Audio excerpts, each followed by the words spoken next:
Alhamdulillahirabbil alamin. Hamdan katsiran thayyiban mubarakan fi. Allahumma shalli wa sallim wa barik ala nabiyina Muhammad amma ba'd. Allah Subhanahu wa taala berfirman, "Wala tattabi'u khutuwatis syaitan." Janganlah kalian mengikuti langkah-langkah setan. Setan itu punya langkah-langkah step by step, punya skala prioritas dalam menyesatkan manusia. Skala prioritas yang pertama tentu adalah dosa kesyirikan, kemudian dosa kemunafikan, dan dosa kekafiran. Karena kalau orang melakukan dosa-dosa ini, dia akan kekal dalam neraka. Maka ini yang sangat disenangi oleh para syaitan, disenangi oleh iblis, laknatullah alaihi. Namun ketika dosa ini berhasil dilewati oleh manusia, syaitan tidak berhasil menggoda manusia kepada dosa ini, jatuhlah kepada dosa berikutnya, yaitu dosa bid'ah. Makanya Sufyan Ats-Tsauri pernah mengatakan, al-bid'atu ahabbu ila iblis minal maksiyah. Bid'ah itu lebih dicintai oleh iblis daripada maksiat. Fal maksiyatu yutabu minha wal bid'atu la yutabu minha. Orang yang berbuat maksiat itu masih bisa diharapkan untuk bertaubat, dan orang yang berbuat bid'ah sulit diharapkan bertaubat. Kenapa? Sebab zayyana lahumus syaitan. Syaitan menghiasi perbuatan bid'ah itu seolah-olah baik, sehingga dia menganggap ketika menjalankan bid'ah itu adalah ketaatan. Orang Khawarij misalnya, dia menganggap bahwa ketika dia menentang Ali bin Abi Thalib adalah ibadah. Ketika mereka mengkafirkan kaum muslimin adalah ibadah. Ketika mereka memerangi dan mengucurkan darah kaum muslimin itu ibadah. Maka inilah bahayanya bid'ah. Namun ketika syaitan gagal mengajak kepada bid'ah, syaitan akan mengajak seorang kepada kabairud dzunub, dosa-dosa besar.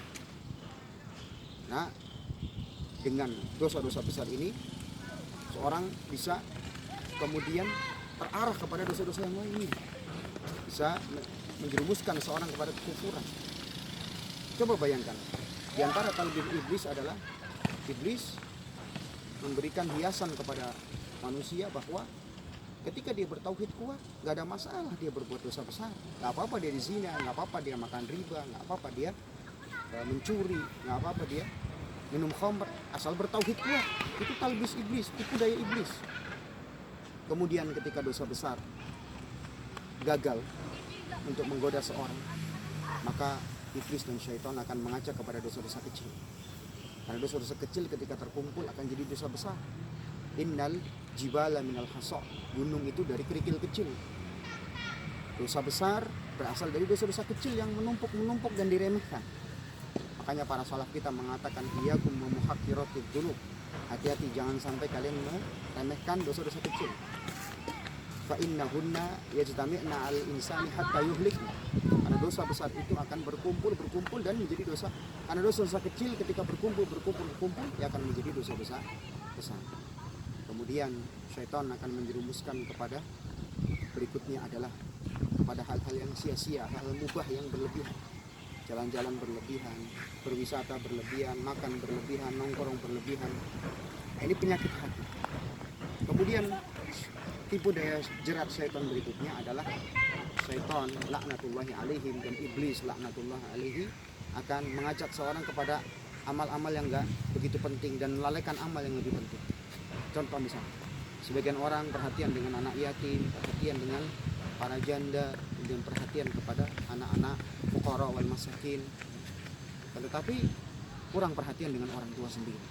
Padahal berbakti kepada orang tua adalah kewajiban yang melebihi perkara-perkara tadi.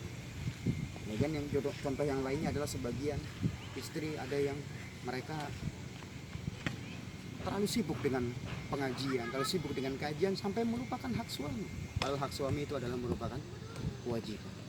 Silahkan ikut taklim, tapi jangan sampai melalaikan hak suami.